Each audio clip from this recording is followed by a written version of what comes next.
Di pemakaman mantan Gubernur Papua Lukas NMB diwarnai aksi kericuhan serta pelemparan batu. Dari aksi tersebut, Kapolda Papua Irjen Pol Matius Devahiri dan juga pejabat Gubernur Papua Ridwan Rumah Sukun ikut terkena lemparan batu hingga harus dilarikan ke rumah sakit. Dan untuk mengetahui lebih lanjut, kita sudah bersama dengan Kombes Ignatius Beni Adi Prabowo selaku Kabid Humas Polda Papua. Selamat siang, Bapak Beni. Selamat siang. Pak Beni, seperti apa saat ini Pak suasana di Papua pasca ricuh yang terjadi kemarin?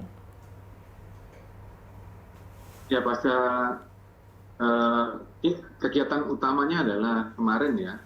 Jadi jenazah dari almarhum Lukas NMB pukul 9 tiba di Sentani, Kabupaten Jayapura, kemudian diarah menuju ke lapangan Sakin di Sentani juga yang kurang lebih berjarak dekat hanya 5 sampai 15 menit itu untuk perjalanan.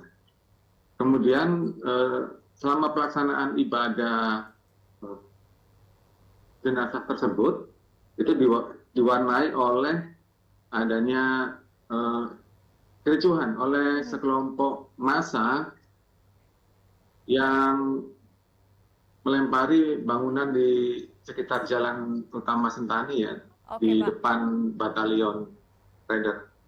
Baik Pak Beni, kalau sejauh ini hari ini kondisinya saat seperti ini apa Pak?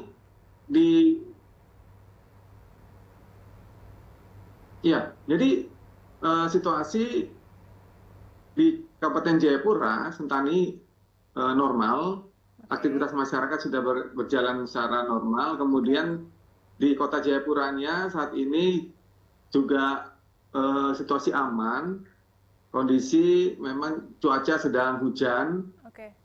Sedangkan untuk di lokasi pemakaman sendiri sampai sekarang masih menunggu hujan untuk melaksanakan ibadah pemakaman jenazah.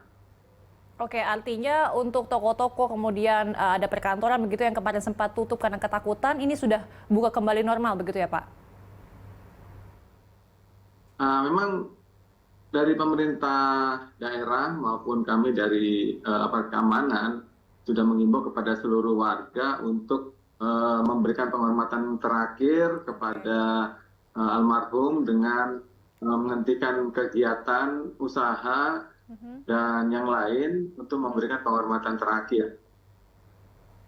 Jadi bentuk dari usaha-usaha yang tutup itu bukan karena ketakutan, namun memang upaya untuk seluruh warga Papua, khususnya di Jayapura, bisa memberikan penghormatan terakhir. Oke, kalau kita boleh melihat ataupun flashback kembali ke kejadian kemarin ini, apakah sudah diketahui Pak, apa sebenarnya penyebab kericuhan terjadi, apa yang kemudian menyebab aksi pelemparan batu terjadi dan lain sebagainya? Ya, memang kita sampai sekarang ini masih menyelidiki kenapa bisa terjadi aksi kericuhan tersebut. Yang jelas ada provokator yang masuk yang memanasi masyarakat, karena memang kalau sudah dalam bentuk massa yang cukup banyak, ini mudah sekali untuk disulut mereka untuk melakukan tindakan anarkis. Oke, jadi untuk penyebab dari kericuhan, siapa yang kemudian menjadi provokator masih dicari begitu oleh pihak kepolisian ya Pak. Lantas informasinya terakhir kan Kapolda serta penjabat gubernur kan juga sempat terkena lemparan batu begitu Pak. Bagaimana kondisinya saat ini? Ya, untuk Bapak PJ Gubernur, Bapak Ridwan memang menderita luka di bagian kepala karena lemparan batu dan sudah mendapatkan perawatan medis. Sementara untuk Bapak Kapolda, Irjen Pol Matius Devahiri itu sudah diamankan, sempat diamankan oleh pengawal Kapolda ya, ajudan, sempat memang terpleset jatuh, namun tidak apa-apa.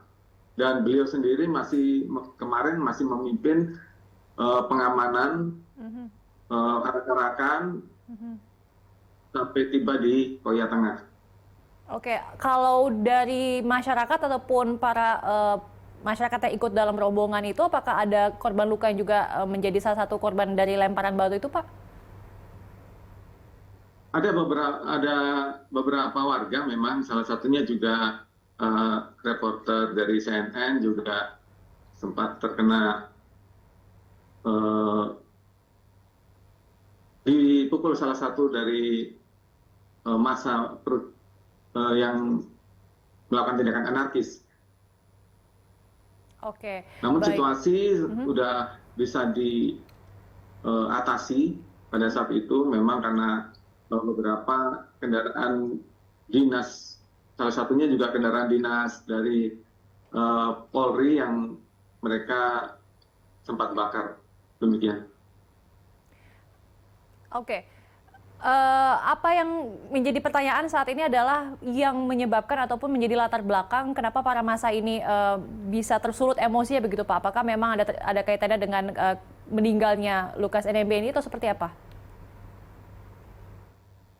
Ya, ini yang sampai sekarang kita masih mendalami, karena mungkin dengan dimanfaatkannya oleh oknum provokator itu dalam suasana duka, eh, bagi masyarakat di sini, masyarakat ada di sini tentunya sangat mudah untuk dipicu emosinya.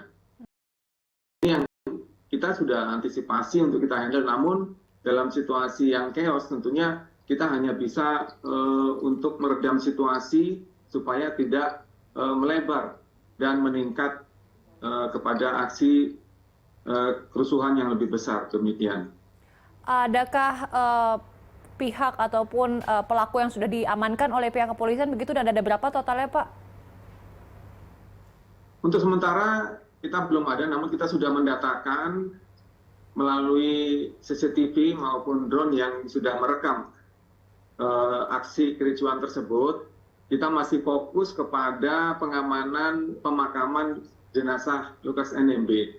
Jadi setelah prosesi tersebut selesai, tentunya kita akan melakukan penegakan hukum terhadap semua pelaku kerusuhan.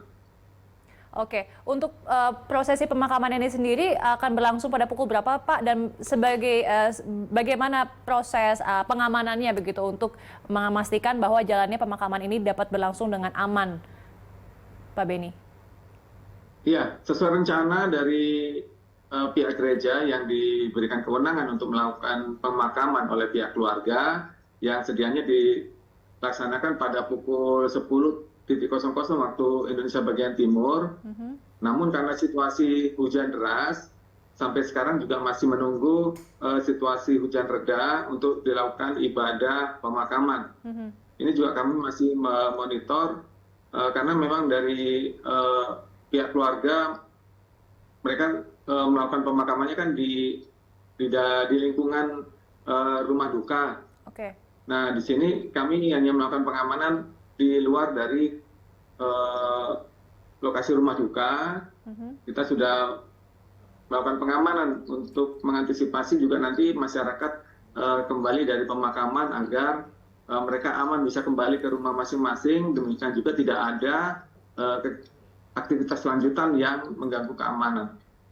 Oke, seperti apa untuk pengamanannya? Maksud kami, bagaimana cara memastikan bahwa nanti jalannya pemakaman ini dapat berlangsung dengan aman? Karena kan kita tahu kemarin juga saat penjemputan jenazah ke bandara, masa ini datang meskipun dilarang begitu, tapi tetap datang dan berkumpul untuk membawa jenazah Lukas NMB. Bagaimana nantinya untuk di pemakaman ini dipastikan bahwa masa pun yang berkumpul nanti tidak terpicu emosi ataupun terjadi kericuhan lagi, Pak?